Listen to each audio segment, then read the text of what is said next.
Welcome to a Drop Tent Media production.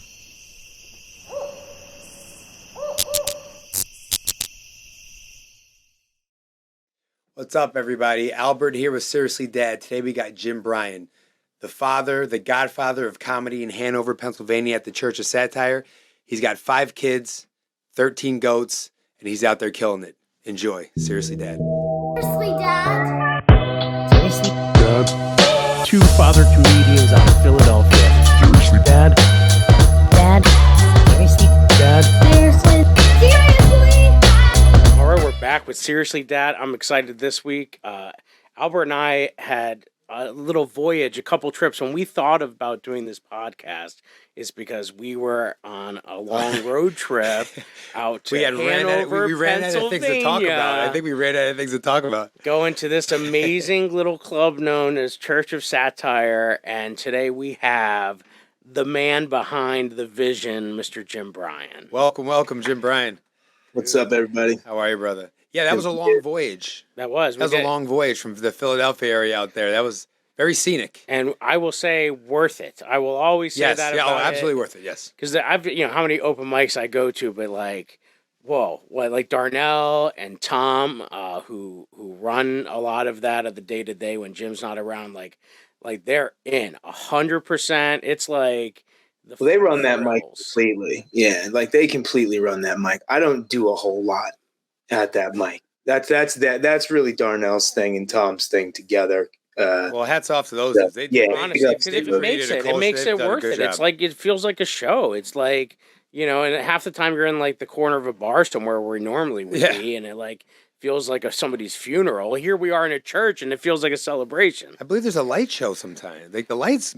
Oh yeah, he goes all out. Yeah, they got the 4K camera in the back. You don't even have to worry about propping your phone somewhere awkward. Like, yeah, I'm down. Dude. Yeah, well, I remember you guys talking about it. I was like, that place sounds amazing. I'm definitely going to the open mic there. Yeah, it sounds great. So I'm interested about the Church of Satire just because, like, you started was it right before the world shut down, or?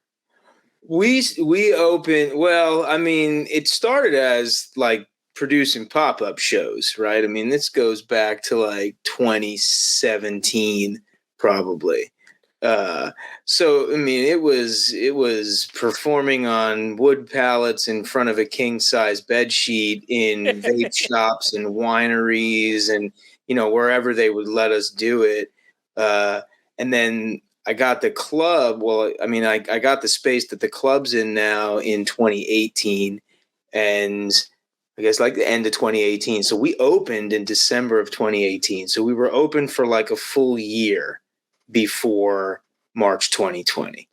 When you were doing the pop-ups, so like, did you have like a core of people who kind of worked with you or were on your team, and all that stuff? Yeah, it's a different crew. I mean, it's not the same guys that are with me now. Because people move on, right? I mean, they find out that producing local comedy shows is a waste of time. So they'll go and they'll get like, if job opportunities come up, like you don't stand in people's way. You know that there's a transient sort of like you're going to take the help when you can because like you're not making any money. Like people are doing it for the enjoyment, for love of the game, for building different skills. And to take those skills elsewhere. So I had a good core at the very beginning there. And then when we went to the club itself, to the brick and mortar building, we started to change. And then probably I'd say you'd have to ask Darnell and Tom when they got really started. Darnell a little bit before Tom. Tom probably maybe like a year ago. So, those guys have been integral. They were integral during the time when the club had to close. I mean, they were very much involved with a lot of the recovery initiatives that we did to kind of stay afloat. We can't ask for 2 better guys. I really found what you just said interesting, like about the people who, like as things go, people move on, but you were like, they take those skills and they use them elsewhere. I was like, that's such a great, that is very that's true. So true, because you're right. Like there are, like, it's not just, I'm trying to get up and tell a dick joke in front of some people. The fact that you're even getting up in front of people and being the sole person to speak, some people would rather die than do that. Yeah. Yeah, I mean, and then they're taking all measure of skills. I mean, some of them are taking skills that they learned with like using audio equipment, and Right. maybe we had one Pat, who you guys know at the club. He's the photographer. Yeah. Pat's been there the whole time, even from the pop-up show days. But his son was working in the early days, running sounds, and like a lot of the skills he learned by just sort of like flying by the seat of your pants to put together these makeshift comedy shows. He was like DJing weddings and stuff with some of the skills that he picked up, and it's That's like. awesome.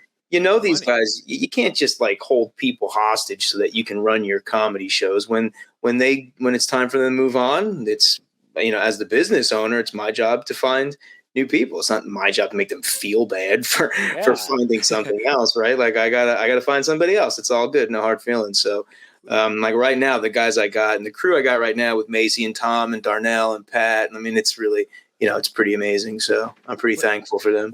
When you got rocking on that, when you were doing like the pop-ups and stuff, were you the only deal in town? Were you the first person in that area to attempt to do this, or was like the concept torched off? Was it passed down to you? Was it something? I think there's kind of like maybe a little yes and no, because there's never really been a lot going on here in this area in terms of live entertainment besides bands.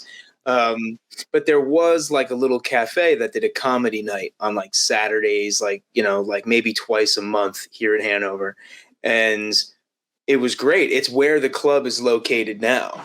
Okay. But so it was like a really cool and great thing that we were able to find. But hold on one second, fellas. Yeah. Yes. Hey, and by the way, she's gonna say that it was 2:41, but it's not. It was 24 hours. She didn't read the thing right. She never got it For taken what? for her blood sugar. Oh, There's no. Miles had 5 goals. Right on. All right, sorry about that, guys. I'm having like a conversation on this stupid blood sugar machine. I have no idea how to work, and I called my wife at the lacrosse game, and I was like, "Dude, you left me with hardware. Like, I don't know how to check this lady's blood sugar. Like, what am I supposed to do with this thing? Do I shove it in her ear? Like, what?" So this woman, she's like got some dimension shit, and she's like, "I'll show you how to use it." And I was like, "This is totally not going to be right." So I called my wife, and I was like, honestly, like. She's almost 90 years old. Like, she'll be okay for an extra 45 minutes, to get her blood sugar. So, meanwhile, she's like double fisting bags of potato chips and stuff. So, like, I don't know, dude. She's gonna like break some friggin' Dave and Buster's diabetes record with her score, Dude, like some hoop game. That was a real time dad moment, right? That was all real. That was great. Yeah, real time. Here I am. I'm on a dad podcast, having missed one of my kids' sporting events. I was like, dude, it's too cold outside. It's a scrimmage. Once we go, My daughter just started deck hockey today, so she was deck hockey. I remember deck hockey. They don't have that up here. So yeah, they just started. Well, she started yesterday. She had to go get fitted and get some of the gear, and then they do evaluations so that the teams are like The fair. draft is like the draft. Yeah, whatever. I was like, whatever. Like she's upright. That's the best you're gonna get out of her. And she hated it yesterday. Apparently, they were just doing stick work, and it was not working for her. And my wife took her. But today, apparently, she just sent a text. It's going really well, so she's happy. But that's it, because kids got to stick with something. Like, have your kids ever done that where like they start something and then they immediately want to quit? Oh my gosh, yeah. Oh, yeah. And have you let them, or did you like? No, that mine have all been in lacrosse since they were in like kindergarten. So, the one that was at the game today, she plays like, I don't even know, dude. She's in basketball, she's in field hockey, she's in lacrosse. It's like she's not even really around anymore. I didn't even make her dinner. She's like not even. She's never. Never know what she's up to. It sounds like me. Like your wife must be amazing. Like, is your wife like command central there or what? Oh yeah, she's NORAD when it comes to like the scheduling in our house. That's dude. I don't know if you guys were electrics. Like my wife's with Google Calendar. Like our whole life is like if Google. Oh Calendar no, mine isn't. Mine is like sometimes I swear I'm gonna find her like using a rooster feather to write shit on the calendar. She won't go anywhere near electric. She She's got these big giant calendars in our house. It's like, oh my gosh. She's like an old school bookie. She's like, all right, where's my notebooks? Where's I my-" prefer, Yeah, I that's prefer, exactly what it looks like. She's got like a fistful of receipts and she's like running around the house. You I know? prefer a paper calendar. No, that's smart because I then like a you paper should, because calendar. then you know, as long as you don't lose it. See, I do both. Like I have one on my phone and then I write it onto my calendar on my desk at the club. Problem with me is like I don't put things in the calendar probably as effectively as I should. Yeah. So there's a lot of important things that don't fall on either of my systems. And then I just look like an idiot, you know? There's no foolproof. That's the hard thing. At the end of the day, we got to train her. It's like I had to really set the behavior, set the pattern. It's like my kids in their playroom. I don't know, but you're like they won't keep their shit clean. Like you have to stand over them, or like Yeah. but those are the same things. Like so no wonder if I'm going around crazy and can't figure it out, then no wonder that some of my kids are doing that. I same try to always bad give habit. myself a cushion. Like I kind of always like, because I have the same problem as you. The input. I'll look at the calendar. I'll be like, oh, put that in the calendar, but I'll never sometimes not put it on Pull the the calendar. trigger. But I'll be like, you know what, 3:00 to say I can do it. No, I'm just gonna like build in a cushion. So you just automatically. Oh, I always cushion. yeah, it's always scheduled with a cushion. So when I do have an oh shit moment, I still may have like 30 minutes. Are like, you the to, like, one that make it they have to happen. tell the time? The time of the party is like a different time, so that you're on time. No, they don't have to do that. Okay, they don't have that's to. good. I'm not that. I'm actually very seldom late. Oh yeah, that's cool. That's You guys are good, man. I'm the worst, dude. I gotta like I have a private note in my phone with all of the kids' friends' addresses so that I can stop asking my wife, like, hey, where's that kid live again? Where's And Tommy's house? She's like, you've been there 20 times, you know? And I'm like, oh my gosh, I don't remember. So now I got like a running list in my phone where I can like go through their friends. It's got all their addresses. I just tap it and I put it in the GPS because I'm terrible at that stuff. and it's done. You know? You can do that in Waze also, right? You Yeah. can actually go to someone's house and then like save it. And then Drop you a put pin. Tommy's. Drop Yeah. it, or Drop make a a label pin. or whatever they Yeah, call then it. you just Yeah. go. Yeah, I don't use Waze, man. I don't like Waze. I don't Waze know. is like a video game. I love Waze. Yeah, Like, if it's I'm not cool. driving, it's like playing a video game. I like that you can make you can make the voices fun, but Yeah. it to me, I don't know, man. It seems for me, I've like run into problems with it. Yeah. I don't really use it. Well, you draw the line. People draw the line on what if they're a Google person or whatever. Yeah, that's it's about. Whatever gets me to A to B, and I don't have to think. I'm down. So Yeah, I just want to follow the blue line. You know, So let me ask you this: you got all these kids. You have a ton of kids. You have a lot of kids. How many kids you got? 5. What's 5 the to age do. range? I got my oldest will be 16 in a couple of weeks, and then the next one will be she's 14 now, but she'll be 15 right after him. So they're like almost exactly a year apart. His birthday's like 9th and 8th grade, or what? yeah. No, 10th and 9th grade. Sorry. Grade 9th. Yeah. Oh, shit, you're gonna put me on the spot. Having to remember particulars. Oh my gosh, just sounds like I'm at You the got farm. 2 so far. You We can- got 3 more to You go. can grab your I notes know. if you want. You can grab your notebook. I'm sure you got that on the page in there too. But no. So yeah. So right now, I mean, we got birthdays coming up. So like it's 15, 14, 13, 11, and 10. All right. But like with birthdays coming, you know, because it's 2 in April, 1 in July, 1 in August. So everyone's gonna like level up here by the end of the summer in terms of years. But that's the age range. How are you managing all that? So they're all playing sports, they're all active. Are you guys driving them everywhere? Or do you Yeah, take them to nonstop. places and stuff? No, we got to drive everywhere. It's a nightmare. It's like I got one show on the calendar this whole month, and then I got this with you guys, and that's the only 2 things I have on my schedule for all of March. In April, it's more or less the same. I got like 2 shows in April, and I got like 2 in May, 3 in May tops. And it's strictly because this is like such an overwhelming commitment with the kids in sports. It's crazy, man. Mhm. Like they should tell you at the beginning. This is something. Somebody should Like, tell can me. you dedicate Well, X and amount how of hours long? a Well, week the to this? 16-year-old, the one that's going to be 16, they'll be able to drive soon. Yeah, he ain't interested. I just had this conversation What? with him and my Oh, wife. man. He's like, it's like not something that like is like a huge interest. My other 2, my daughters are like, we can't wait. But he's like, whatever. He's like, Like, I oh, got man, my I dad. just- I got my dad. How and many the Waze hours? app. If one of your kids got their license and could start helping transport the others, how many hours would that give back to you in your personal life, like throughout the course of a week? Oh my God. I don't know. I mean, you figure there are some days where we've got it worked out to like everybody is like loaded in a vehicle, and it's like, we'll drop one kid off at one location, and then 15-20 minutes later we're going right to the, so like you could make a case that if one was driving, they could handle a great deal of it, man. Like I would have a lot of free time.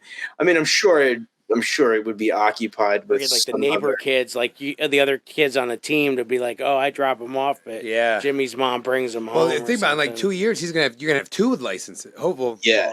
Eligible. Doesn't that would sound be like game changing shit right there, brother. Well, I know. Well, I got to get them like a beater or something, or I get the beater and they get the car. Because once 2 or 3 of them are driving, like then I could probably just leave. Yeah.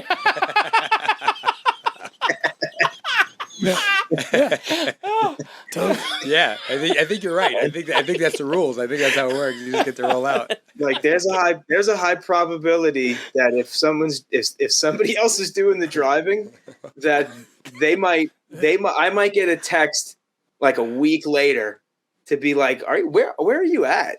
Yeah, Are you on your way home?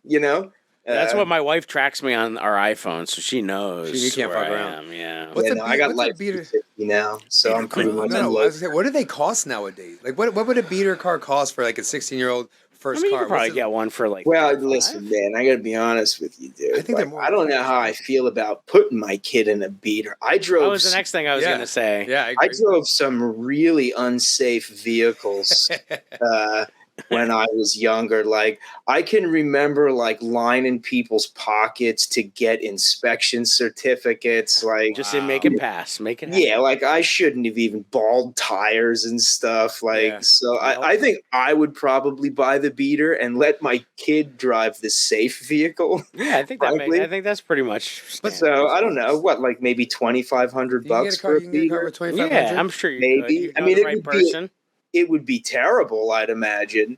See, But I feel like when I was younger, you could get like a when my friends and then we all started driving. I feel like you Wait, could get like a does- Pontiac Bonneville for like does 90-year-old 2,500. Yeah. It would be a nice car. dude, my first vehicle was Not anymore. $700. 700. Yeah, no, so- $700. yeah, back in the day, 2,500 would have been a pretty hot Pretty whip for a nice. 16-year-old. Heck yeah. Now it would be Oh my pretty, God, pretty yeah, low, yeah. You right? could have had like a used Mustang when I was. Yeah, in you had a school. nice ass car. Well, 2,500. Like, does you know what I mean? our 90-year-old grandma have a car still that she's not using anymore? Oh Like, yeah, that's a good question. Oh no! Oh my you God! just transfer the Okay. title for $1 or No, whatever? she doesn't have anything. There was the other grandma before she passed away. There was like a Ford Taurus wagon, and I was Yeah. like, The one, my grandma had the one with the paneling on the side that was like the wood, and then if you sat in the back, you faced like out. Yo, to, like- me and my friend Dana talk about this all the time. Do you remember that back seat when you were looking? And you're looking at the And- person well, driving behind you, Yo, what a fucked up thing! How creepy was it? Like you're staring at this person driving, and you're on like a and road you're that you definitely can't the first pass. to die. Yeah, I think Brian Regan has a great joke. about Yeah, it. you're a the lot first- of you're codes. first to die. It's You amazing. would- I remember how. Yeah, that shit was crazy, man. yeah, those station wagons were wild. They had like a Pizza Hut booth in the back. Yeah, You know? Leather It's like, seats what and a- shit. Yeah. yeah. Yeah, nobody. Yeah, they were wild. They're great though. They're so cool. One of my buddies had them, and they were so back heavy that like you could rip wild donuts Oh yeah, in I those. like that. Like, you know, Like it was like Ghostbusters, like a Ghostbusters vehicle. yeah, it was like a Yeah. pendulum when you would get around the corners with that thing. It was fun. Wait, how much of this side of dad did your kids get to see now that they're like older? Because I figure like his and like Al and my kids are like real young. Like where my oldest is 9, yours is 8. Yeah. So it's like, do you get to share like, oh yeah, we used to whip around and do like, Oh donuts, hell like- no! Oh my god! Oh no, okay. I don't even want to plant the seeds in their head because, frankly, I don't even know how I made it. And but I got, like whatever, dude. You guys aren't that far off in age than I am. I'd imagine. Like I it just was hit kind 40. of like it's kind of like Stranger Things growing up, like that lifestyle, of, Yeah. like just hitting the bikes and going out and like jumping off shit and like Yeah, our parents didn't know where we were. Jumping all on Yeah. bridges and shit, and, riding and in like the nobody's woods randomly. parents did. Yeah, exactly. The woods, like constantly in the woods, Yeah, jumping off. Like, dude, my swimming in the kids- rivers and shit. Right? You ever do that shit? Swimming in yeah, rivers, dude. swimming Kids holes and don't stuff? jump off stuff, man. No, Kids that's right. don't, Well, my daughter asked to go outside, and I had a moment where I'm like, "Are you allowed?" Like, You're 9. Are you allowed to, like, you should be What's allowed, the rule on like, that? I just went out, but like she's asking me, and she just wants to dig outside in the backyard and look for worms. Like, that's all she did. She's a creature of habit, so I know where she's gonna be, so it's no but I had a moment where I was like, are you, you're allowed, right? And it wasn't because I didn't think, like I didn't think it was okay. It's because the world is so different now. Like, I had another comedian, Steve Rinaldi. He just got married, and his wife had a son from a prior marriage, and so now he has a stepson who's 11, and they moved out in Morgantown. So it's kind of like, it's not walkable. It's like highway, but it's kind of country. So he wanted to walk to the Sheets.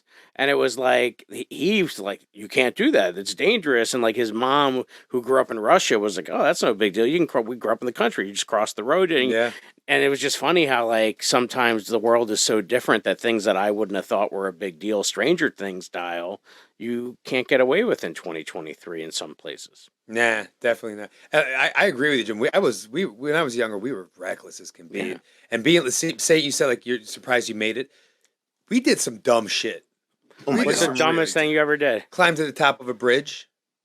Climbed up, like, Neil's shaking his head, which you must have done this also. 100%, right? dude. Like a train bridge. You go up to the very top. Yeah, Climb over the a top, trestle. just hanging out at the top of the train bridge. Yeah. Dude, you would have died. You would have fallen. You would die. It probably happens all the time. And I'm not trying to be funny when I say that, but we would just be hanging out up there, sitting there talking, stepping from one side to the other. That was probably the dumbest Do the rocks. shit. We'd go to a place with rocks and jump off down below. We used to jump off these anybody bridges. could have jumped. Could have died, or if you didn't, you slipped or you fell. Who was going to help you? But it's interesting the emotion you had, because you had to question, your childhood, but you stopped yourself and went like, but is this allowed? That's Like right. now? Because I was Like, just like, it's so. There's no weird other now. kids outside. Yeah, I don't think it's a good idea. Everything's organized. Everything's got to be a team sport with people that it's just not. Yeah, and it depends on where you live. Like, if you don't live in an area that's a walkable area or people around, then I guess it's different. Hanover certainly. Now, do you guys live far? Do you guys live within the town, or are you? No, I'm like 15 minutes north of Hanover. So you need a car. Oh yeah, and like so I'm in a pretty rural area, so like my guys are like, they've always been kind of free range kids, like outdoors, like they've always been that type, right? But you're totally right. Like, as far as like just getting out there and going, hopping on your bike and just be like, all right, I'll be back in like 7 hours, and everybody was fine with that. I guess the culture of parenting is just like kind of different, it'd be like, I'd always worried that like somebody was going to be like, this guy lets his kids, He's a bad parent, meander about unsupervised. Like, I'm not going to be judged as a parent because like I trust my kid not to burn a building down, That's so exactly right. they just stay home. I don't know, like they're outdoor kids. They're involved in stuff like that. They're house cats. They're Speaking trained. of- They're fine. Speaking of burning down buildings, like growing up, like once every several years, someone would burn down a field. Did that happen where you live? Yeah. Yeah, just so burn down a field. Our It was like, favorite what? thing was the Aquanet and a lighter. Did you ever do that to like the trees and you just like torch stuff? I did that all the love time. fire. That's I haven't grown grown up up the fire. Absolutely. I haven't really grown up too much because like, I was doing that right before. yeah, no, just last summer when we had the lanternfly invasion up here, where they like I've never quite experienced an insect infestation, and my house was total, like we couldn't go outside. Like, it was literally raining nectar from these insects. Like, it was full on rain That's farce. fucking gross. It was disgusting, dude. So like I was like hitting them with wiffle ball bats. I was doing everything to kill these things. And I got a can of hairspray and just was like flamethrower torching these things. My kids were watching. They were like, "We're allowed to do that?" And I was like, "No, only I'm allowed to do this." But like, I don't blame you. They were disgusting. Now, did you grow up in Hanover, or was that somewhere you moved No, after the fact? no, I grew up on Long Island. Oh wow! Oh my gosh. Okay. Yeah. How that? Yeah, I was living in Vegas when I met my wife. She was on vacation. See, I did something similar. We were in New York City, and then we moved to like northeastern Pennsylvania, upstate New York, northeastern Pennsylvania. So right you on met the your line. wife in Vegas, Yeah, she was on vacation. I was living there. and what were you doing out in Vegas? Like, how old were you at that time? What were you doing? I moved out to Vegas in 2002, 2003. So like, I don't know, 20 what is years that? ago. I was like 20 24 years old, maybe. I don't know, maybe. Wow. I met her in like 2005. So I was just out there like whatever, working in a group home, doing stand up, that type of thing, just partying, whatever. Yeah. Type of shit that you do in Vegas when you're in your early 20s, I guess, Yeah. but like wasn't really intending on, like, I didn't have any plans to like have a big family or anything like that, Did your wife have those kind of Yeah. plans? Oh yeah. She did. I came to find out like many, many years later after She's grooming having you. been married to her. Like we were at a wedding just like last year, maybe 2 years ago. We were at a wedding for one of her friends, and like some old guy was there. He was like one of her friend's parents, and he was talking to me. He was like, "Oh, Tara was always my favorite. She used to talk about, this guy's known her since high school. He's like, she used to talk about having like a great big family with a farm and animals." And I was like, this lady's like literally living her dream right now.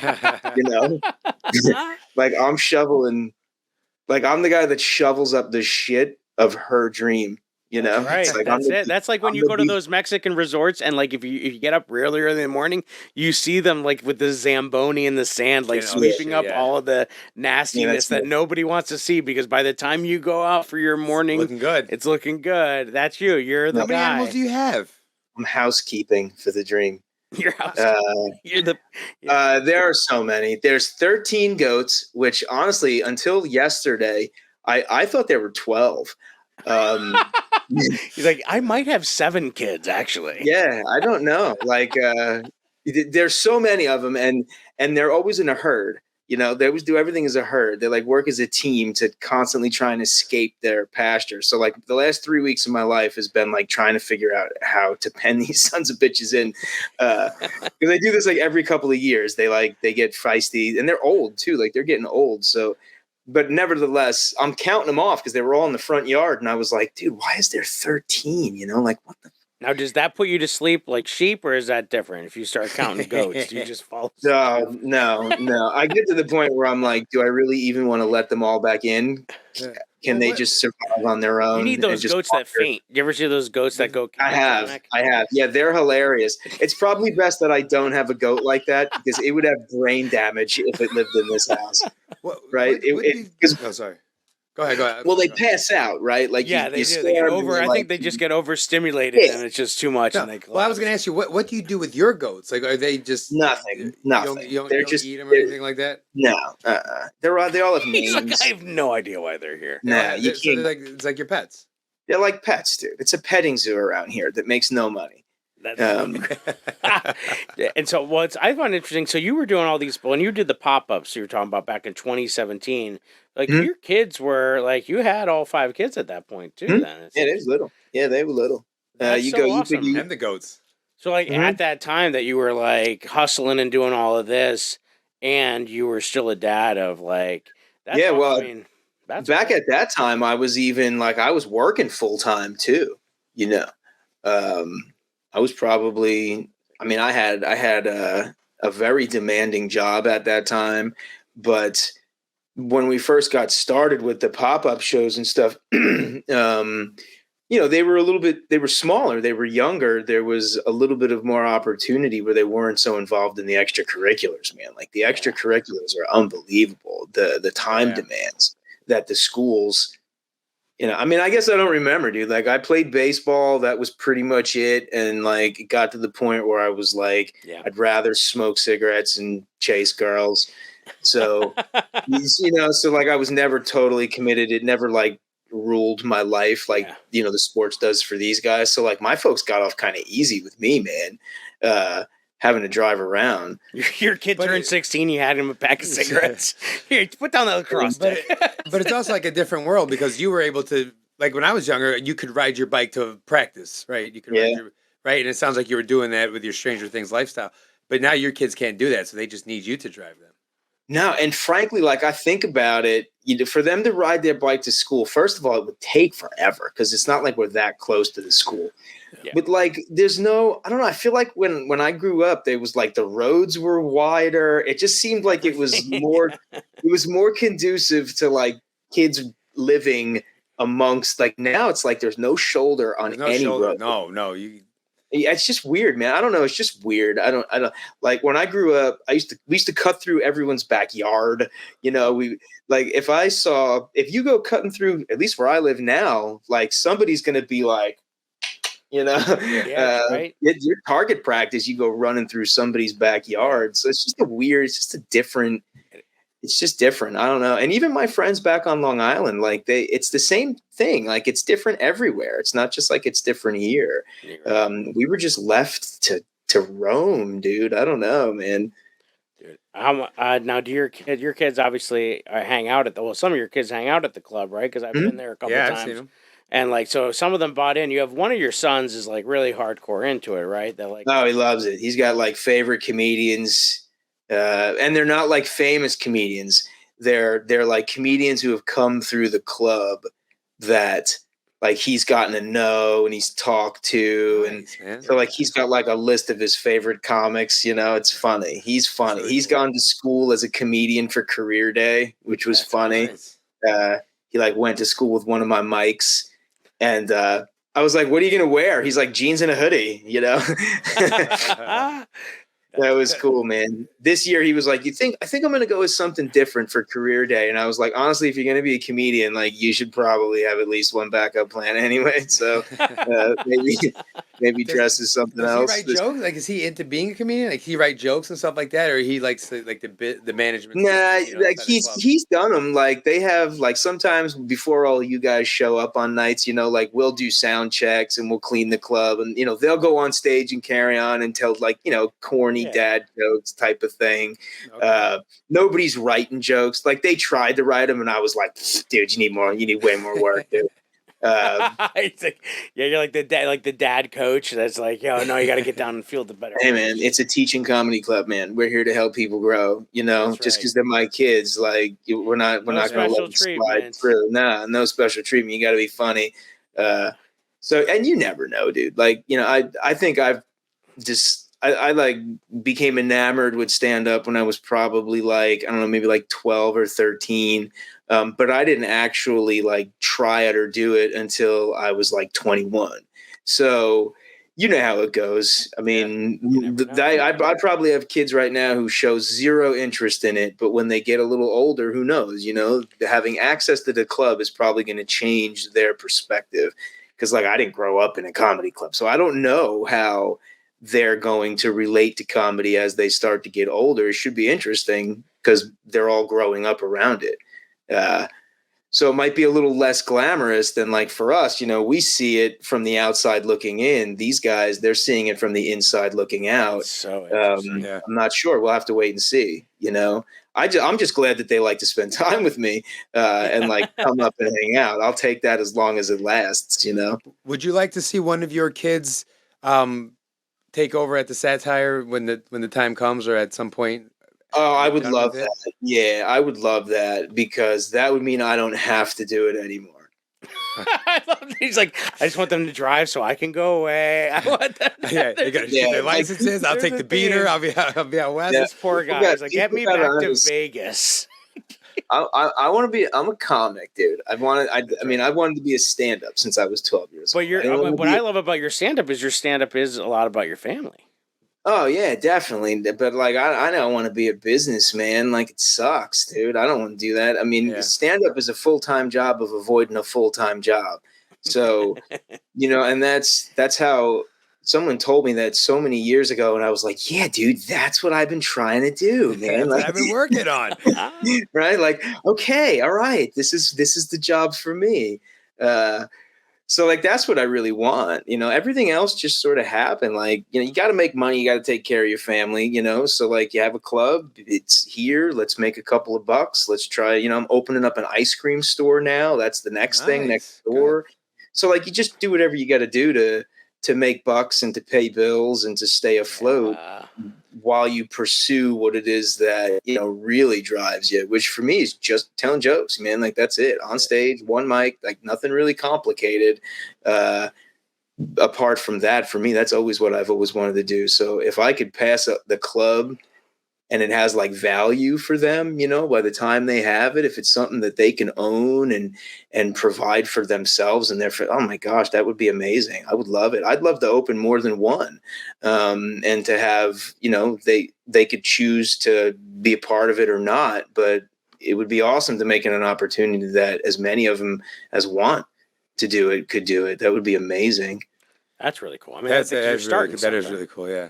Yeah. That's Yeah, that and then you said he's starting something. That's why I was asking you about like the pop up, who was involved, because it sounds like you are amongst the forefathers of comedy in that area. Definitely, maybe in Hanover and in that little section of Pennsylvania, and probably into Maryland. You started it, right? I mean, you're Yeah, I mean, there's definitely not a lot here in South Central PA. Like, there's been action in the Maryland area. Like, Frederick isn't that far; it's about an hour from here. You know, like not quite straight south. Baltimore's had activity comedy wise forever. You know, Frederick's had Ryan Nazar's been running Cellar Door down there for like a decade, you know, so like he's been a hub down there for a lot of headliner shows. But in South Central PA, there's really been like nothing, you know. There's still the Harrisburg Comedy Zone up there in the mid-state, right.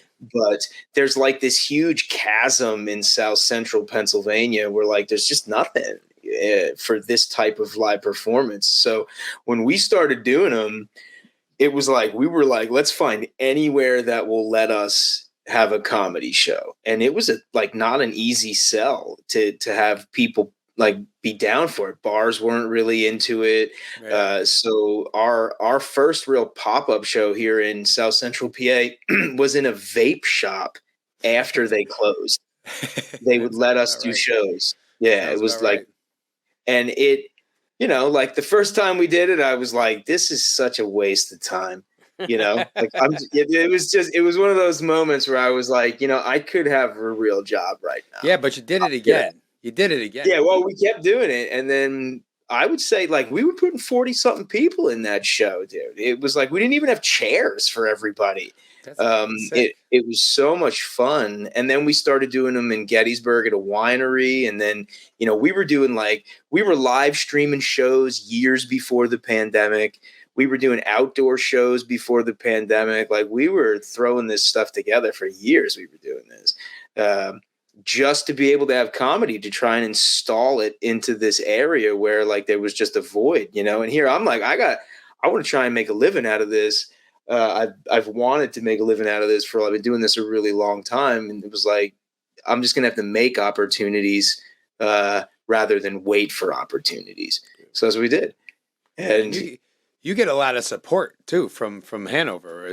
Yay or nay? You get a lot of support from the town. Yeah, I think so. I mean, it's been a struggle to let everybody know that we exist, but advertising is so prohibitively expensive. Like I've spent tens and thousands of dollars on advertising. And when people come in, they're like, oh, we didn't know you were here. I'm like, I hate my life. The only thing not to say if you show up to the Church of Satire is that. Yeah. It's like, oh, we didn't even know. How long you been here? And I'm like, dude, we're coming up on 5 years. Like, for God's sake, man, there's not that much here.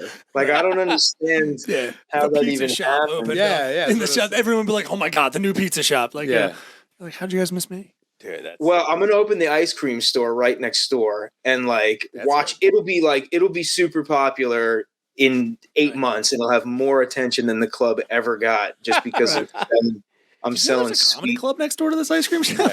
Yeah, exactly. That's exactly it. I know. I'm actually it's gonna be named Scoops of Satire. So it's gonna have similar branding. You know, it'll be like 2 scoop minimum.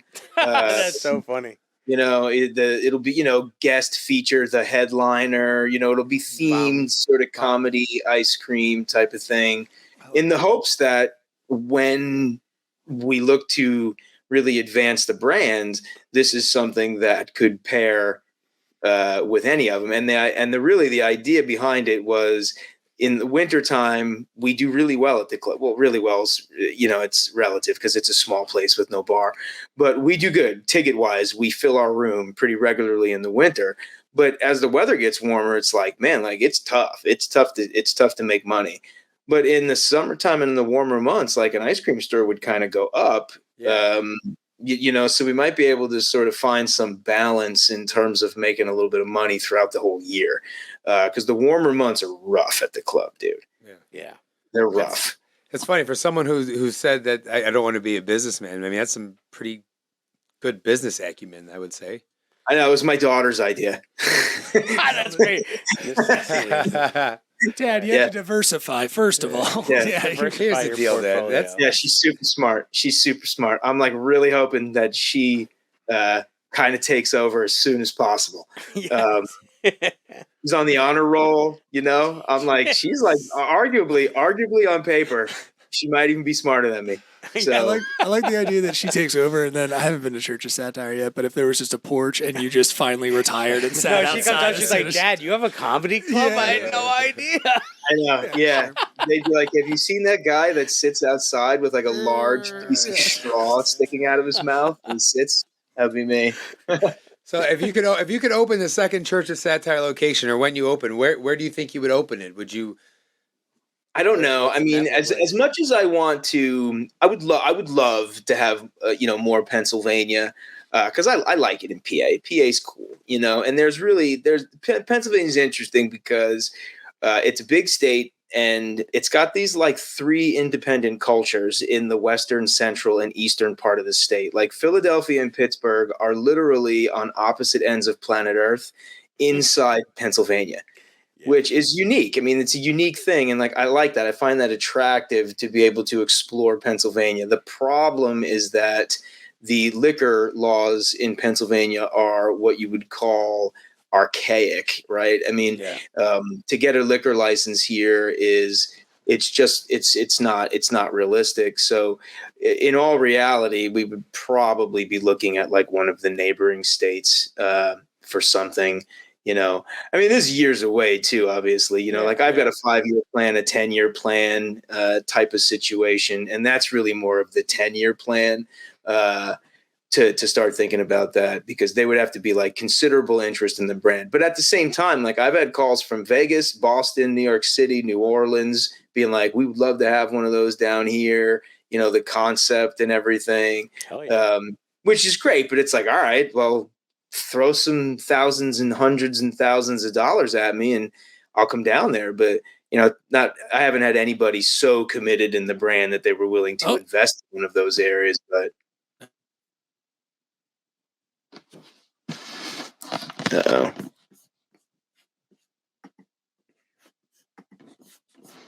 Yeah, I might. Did I lose you guys? Oh. Are you guys still there? Wait, we're coming back. Yeah, there we go. If you can hear me, okay. You're moving. Oh wait, here we go. Yeah, I hear you. Yeah, there we go. Okay, I can hear you. Yeah.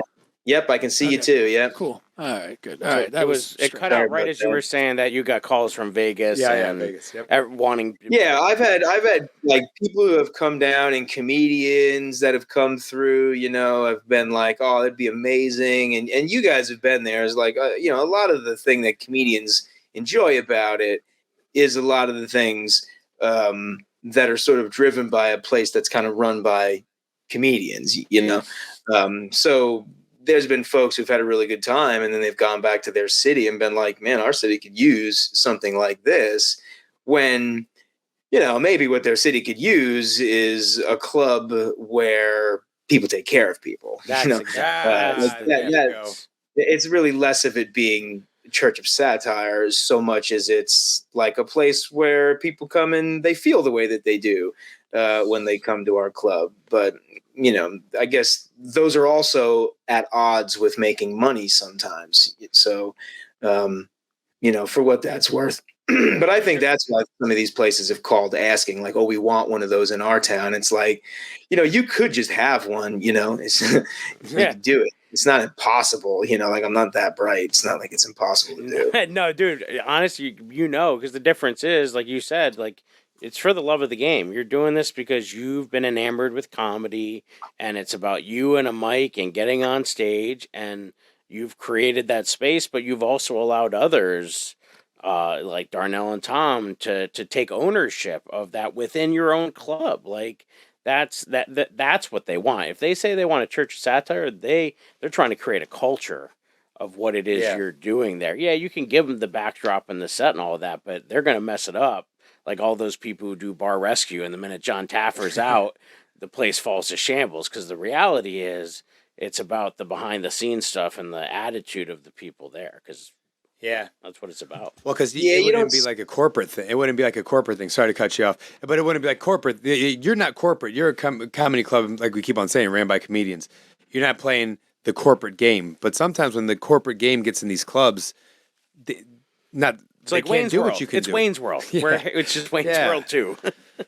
Yeah, Yeah, those places make money though. I think that's the I don't know. Like if somebody came to me and was like, "I'll give you $2 million for the brand," I'd be like, "Done."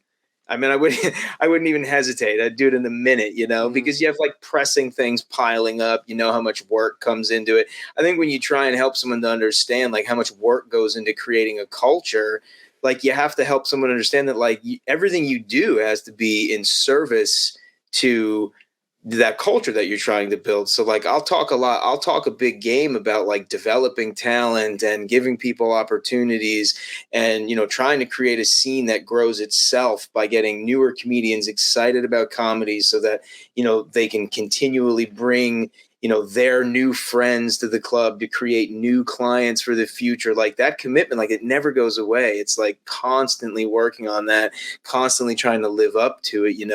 So when I take chances on people, who maybe haven't never had a chance to headline, I do that at a risk. I mean, people may not turn out for that person that perhaps doesn't have a lot of impressive credits, but like that's a risk I'm willing to take because I say that I'm the type of person that's going to give people opportunities that maybe they wouldn't get elsewhere. So the cost for me sticking to my word is perhaps I got to eat it and lose money, which I guess I don't see that as that big of a. I mean, it's a gamble, whatever. I mean, I was born in Vegas and lived in Vegas. That gambling's in my blood, man. Like I'll roll the dice whenever I get a rush out of it, and we do that all the time. Like Tom said that his goal was he wanted to produce a show, so it was. I saw it as a point of pride to do everything that I could to help him sort of realize what it is that he was looking to do. And we gave him the space to get creative and make mistakes and learn from those mistakes. And now 1 year later, his third Wednesday showcase was packed this month. Awesome. That's awesome. So you really pride yourself in being like you're a mentor. You like bringing people up and opening doors for people. So you're not just owning a comedy club. You're into like helping people rise up and get closer to their dreams as well. Yeah, that's always been something that I think almost like a default. I never really had a motivation to be that type of person, but like as I went through my career in healthcare and management roles, that was fun. Like I got a lot of satisfaction and gratification out of like watching other people advance themselves. Like helping them to get promoted. I used to tell other corporate executives like if you're not training someone to take your place, like what the hell are you doing? Like, how do you even drag yourself out of bed in the morning? Like, Yeah. I guess Yeah. you're going to do this job forever. Like everywhere I went, I was like, soon as somebody's ready to replace me, I'm out of here. So I would train people, everywhere I went. I don't know. I got a lot of positive feedback about it. I still do that. I do that. I have like a private consulting company where like, I'll just, I have a couple of companies on retainer where, it's an open line of communication for their managers to call me. And, if they've got like problems with a coworker or, hey, how should I handle this situation? Like I help develop managers for like 2 or 3 different companies right now. And I just like it, man. Like, I don't know, when they call me, I help them work through their troubles. They'll call me back a year later and be like, hey, man, I want to really thank you. Like I got 2 promotions since then. That means a lot, not even just at the club. Like, I don't know. Well, I think that's a mentality. Like I know as a teacher, I always Yeah. said I wanted to be a teacher because I was like, if I'm climbing up the mountain, I'm looking behind me to see who I can grab and pull up with me.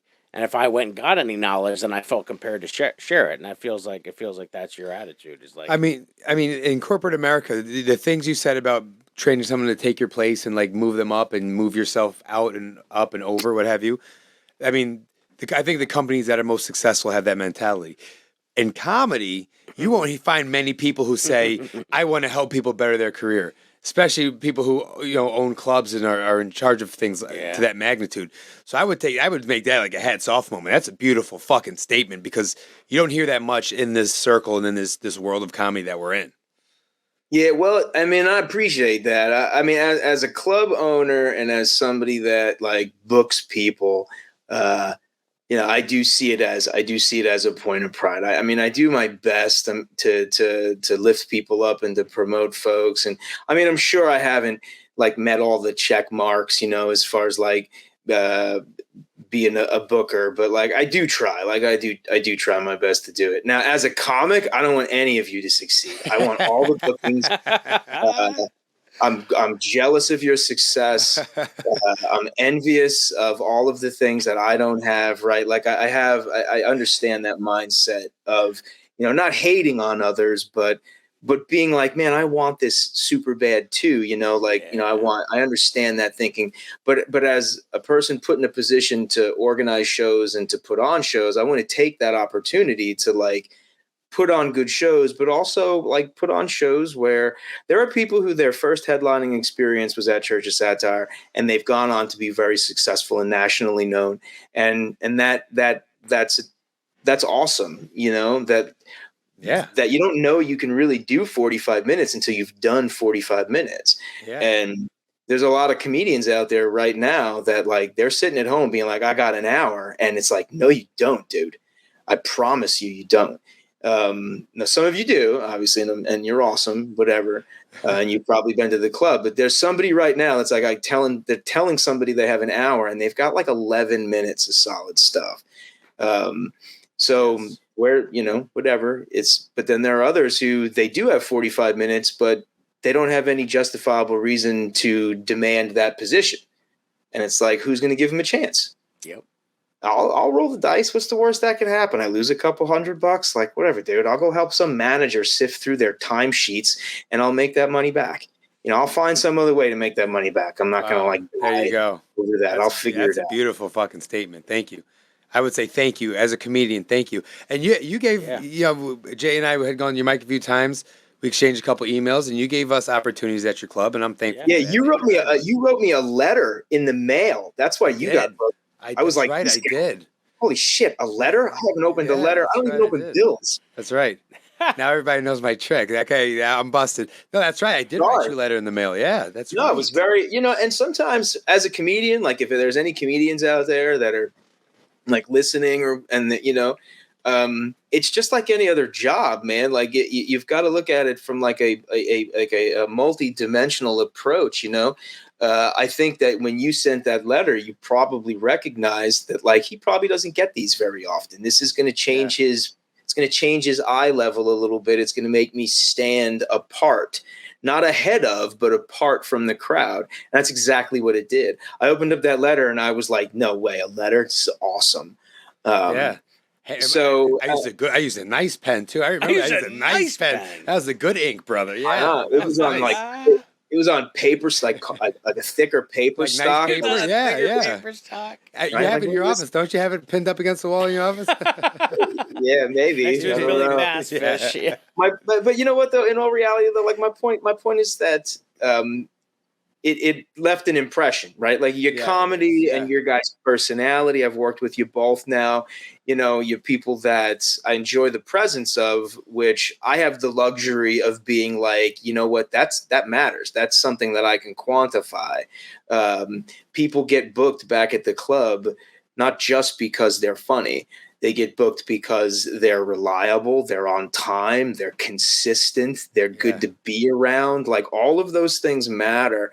And because I'm in charge, I get to use them as criteria, which makes a lot of our experiences together at the club very favorable because I'm filling it with transient personnel that I've got positive experiences of in the past, right? Every now and again, somebody comes in, I never met them before, they bring their own feature and I'm just like, Jesus, I'm never having them back. And I'll put a little red mark in the calendar so I can remember like this week it sucked. But those are few and far between. And as we go every year, we meet new people. Like I meet guys like you guys that you'll definitely be back to the club. And it's a combination of things. So like comedians, it's not just about being super funny. I know that that's obviously part of the gift, but most of us have it. There's other elements where like I know some funny people, they can't be on time. They just can't be on time. Yeah.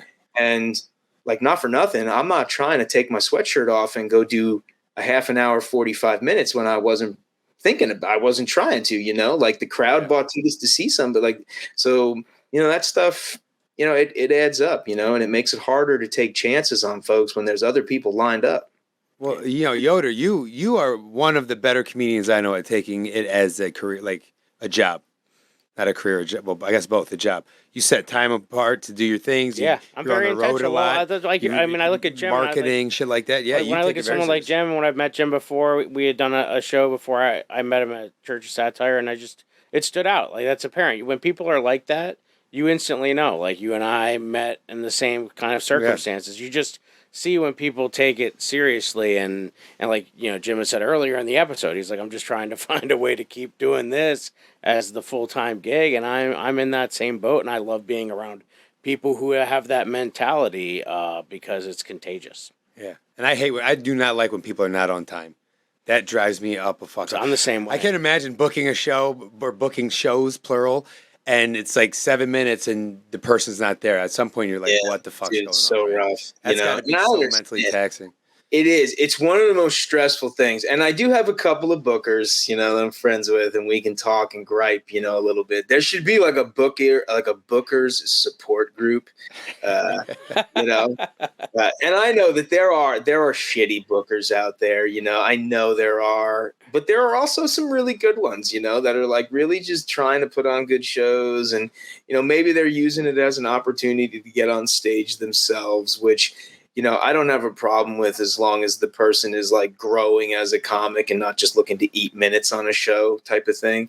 But there's a lot of motivations to be a booker, and there are really bad ones, but there are good ones too. So it's nice as a booker and as a producer to like have some people that you can talk to be like, oh my God, 2 people were late tonight. 1 person didn't show tonight, and it's like, you need a sympathetic ear. Yep, 100%. You got to vent just like any other workplace, I guess. And yeah, like I used to do them once or twice a month, dude. Now it's like every single weekend. It never ends. It's one after another, and it's like, oh my God, dude, I can't. This is driving me crazy. I mean, it's a for love of the game thing, and that's it. So I'm excited for that. What's let's plug the church for like the website. Is it just churchofsatirecomedyclub.com? That's it. Yeah, awesome. All the events are on there. You're 12 months a year, right? I mean, yeah. Oh yeah. Well, we're probably going to close in August. Summertime's going to get pretty wild. We're going to like lower ticket prices as the summer progresses. We're going to do a lot of like shared profits with comedians, so there's going to be opportunity, if we hustle and a show sells out, like people can make decent money, but like there's also, if everybody's jet skiing, like what the hell am I supposed to do about it? It's like I can't kidnap them from the lake to bring them out. Like summer's tough, man. So we'll stay afloat. But like August, we're going to close. We closed last August just to like recharge. We still did this stuff during the week. We just didn't do the headliner shows in August because I lose money. Like losing money every now and again is one thing. Losing money for like an entire calendar month, like that's tough, man. That's smart. Yeah. That's smart. No, that's awesome. Plus, it's nice this recharge. I usually try to fill my calendar with shows in the summertime too. But that's another balance. It's like I can't be running off doing shows nonstop. Like I got to be at the club. Darnell and Tom, they want to be comedians too. Like they want to be out there hustling and stuff. So on months like for March, for example, it's like, dude, I got 1 booking, so you guys go out and book as many as you want. I'm going to be here. And then, I'll put a blast out. Hey, book my guys. They're funny, whatever. Just another opportunity, at least for me, like trying to trying to create some opportunities for others, because I feel like I've been pretty blessed with opportunities, even though I like selfishly want more opportunities. I don't have a 9 to 5 and I get to tell jokes, and that's a pretty win. awesome. You know, And the club's always like Mondays. You have the open mic, Monday Nitro. It's pay what you want, and like what? Same with Wednesdays, right? You have the podcast. Yeah, on pay what some you want. weeks. Thursday podcast. Everything during the week is pay what you want. And like some nights, some nights we make a couple of bucks. Most nights we don't. But I look at it as advertising. Like, rather than spending all this money to be on an advertisement that hasn't done anything for us, like, we're just going to be open more. Yep. Selling a good product Proof's for in the people to pudding. see. Yep. So we Absolutely. make it a free event so that, like, everyone can just come. It gives them a reason to come, moth to the light bulb type of situation. And if we can get them in, the club is clean. It looks like a city club. Nice. Production Yes. value is through the roof. Production value is very high. I just got to get them in. So that's really the thinking process behind free shows is, we weren't planning on making anything anyway, but if they come here and they see this place is awesome, maybe they get on the website, they buy tickets to see a weekend show, then that was a successful evening. Yeah. Even though they didn't pay anything, Yep. they might be customers that buy 10 tickets a year. Yeah. If it's a couple, you it's earn that $500. customer. Yeah, exactly. I got people who like experience. they've been coming for years. I got people who like the club is their go-to thing for leisure now. Oh yeah. And they'd never even been to a comedy club before. So very exciting. It's nice to see that. The community in that regard has been pretty awesome, because Hanover don't like change, man. Hanover's not like a place. Hanover's like, we don't Hanover's what don't it like is. change, man. There you go. they don't like change, but they've been cool with us. What's not to be cool about? How you gonna like no comedy club? I'm about to be the only comedy club and the only ice cream shop in downtown. And the only ice cream shop. Take that. Seriously. Royal Yeah. Farms. I'm going to be a robber baron before you know it. Oh, Al, any final closing thoughts? I dig it, man. I think highly of you. I think highly of the Church of Satire. God bless you with all those kids and those goats. I know nothing's a short ride and you're balancing, but it sounds like you're doing a hell of a job. It also sounds like your parenting style and that fatherhood approach has followed you into comedy and over there at the Church of Satire.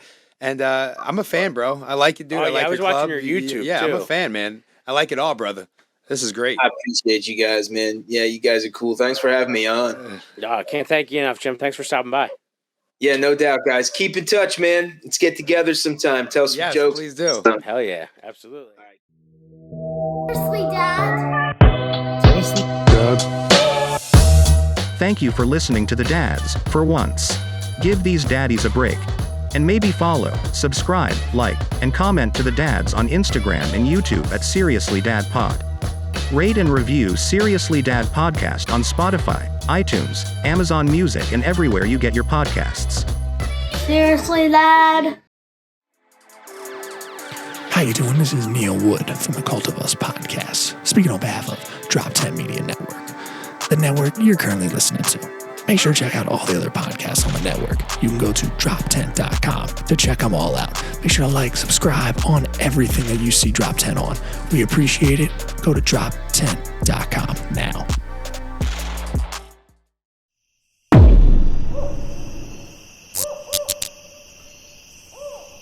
This has been a Drop Tent Media Production.